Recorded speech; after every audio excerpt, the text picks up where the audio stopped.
So you make good music, yeah? We gotta promote it, and sometimes that's not very easy. There's a million, billion, trillion different ways to promote your music these days. In this video, I'm gonna show you guys 8 ways to promote your music that actually work. 4 of them are gonna be absolutely free. The other 4 require you to spend a little bit of money to promote yourself. Before we start, this should be obvious, but if your music isn't good, this stuff is probably not gonna work. Your music has to be good, fellas, okay? So this is if your music is good, and your music is probably pretty good, but if it's not, it's because you're not getting praises from Gunnr.com. You guys already know what to do. But all right, coming in at number 1, we have buying features and opens from artists. This is hands down the best way to get a fan base and to get yourself involved in a certain music scene. The reason this works so well is because if you're trying to appeal to that artist's fan base, there's no better way to do it than have that artist on your song, you know? If you have money ready and you're willing to work with their budget, there's no reason why it wouldn't happen. But yeah, and then the rest is pretty much up to you to promote the song, you know? We'll get into some other tips on that later in the video. Coming in at number 2, we got SoundCloud and Instagram reposts, fellas. Okay, you guys got to tap in with these. Now, they're pretty self-explanatory, but I'm going to explain it anyway. SoundCloud repost is a repost on SoundCloud. They pretty much repost your song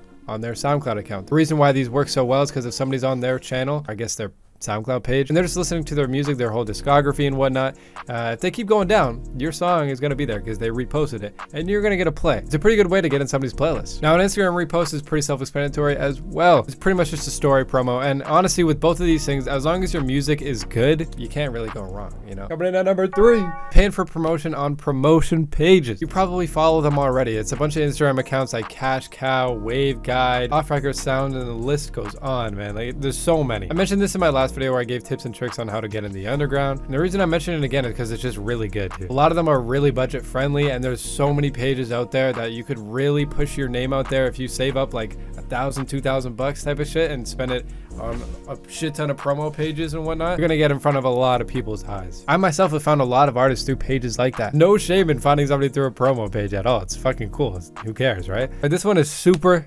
slept on, and it's submitting your music to live streams on YouTube. It's so unbelievably slept on. Not only is it super budget friendly, but it just works. If you don't know what this is, there's a ton of YouTubers, including myself, who go live obviously, and they listen to people's music and critique it and, you know, give you help. For me myself, I go live every Saturday and I literally just critique your music and I let you know what I think is good about it, what I think is bad about it, what I think you need to do to change, you know, to like get to that next step.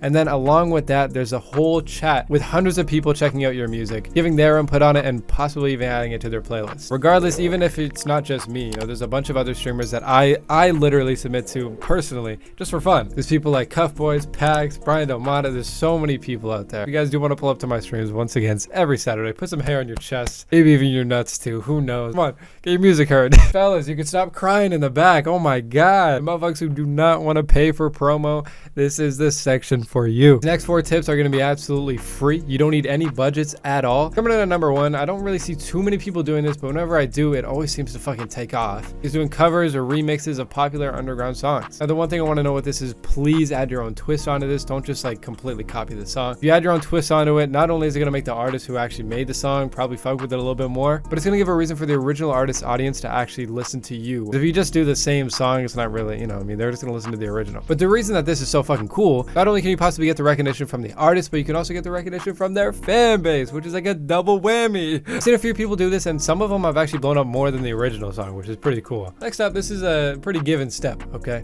But all these tips are to get a fan base. But what happens when you get that fan base? You gotta keep them. The best way to keep them and also get them, you know what I mean? Well, once again, double whammy, is consistently dropping music. You know, you always gotta be on your shit. There's so many artists out there that are making music right now. You have to stand out against them. And what better way than to always be dropping some shit, you know? If you're an independent artist and you really want to grow, I really suggest dropping a song every single week. No, it's hard to do that, but honestly, bro, like, you gotta push yourself. You have to work harder than other people to get far in this business, you know? It's not gonna be an easy ride up there. And at the end of the day, bro, you're not Cardi, you're not Travis Scott, you're not these huge artists with labels behind them with crazy cult-like fan bases that had life savings dumped into it, you know? Like, this was also really fucking important. TikTok and Triller promotion, mainly TikTok, but the reason I say Triller is because if you just post a song, like an audio on your Instagram versus a Triller on your Instagram, the Triller is gonna perform better. It just always does. It's the way it works. It doesn't have to be Triller. I guess it could be a TikTok, but for TikTok, you gotta be on it, bro. I don't care about, oh, but it's cringe. Oh, but just, no, bro. It's only cringe if you make it cringe, bro. Nobody's gonna just use your sounds just because because, you know, don't be afraid to be the only one using your sounds. Don't be afraid to be the first one using your sounds. You know, really try and push your music on TikTok, because careers are made overnight on that app. I genuinely mean overnight. In all seriousness though, get on TikTok if you're not already on it, and post at very least once a day, bro. I know I'm saying consistency, it's hard to do that shit, but like, you gotta push yourself. You know, you gotta treat this like an actual job. Treat this like an actual fucking career path that you want to do. If you want to do it, go do it. You know, there's nothing stopping you. The last little tip, okay, I got for you, pause, to reach out to artists that are your size or even smaller and show love, bro. Of course, try to collaborate with them and stuff like that and make music and whatnot. But I mean, hey, bro, if you can make it into a friendship, that's amazing, because especially in music, going through this shit alone is really stressful, and nobody should have to do that. You know, it's so much more fun going through this shit when you have friends who are also into the same stuff as you. I'm not saying you have to come up together, but just having a friend that's like with the same shit that you are is fucking cool, you know? It just helps you stay passionate, helps you stay motivated, and it's just an all-around dub, you know? But anyways, yeah, that's kind of it for this video. But if you guys enjoyed anything, or if you learned anything, I would really, really appreciate it if you guys dropped a sub. But until next time, fellas, it's been your boy Gunnr. I'm seeing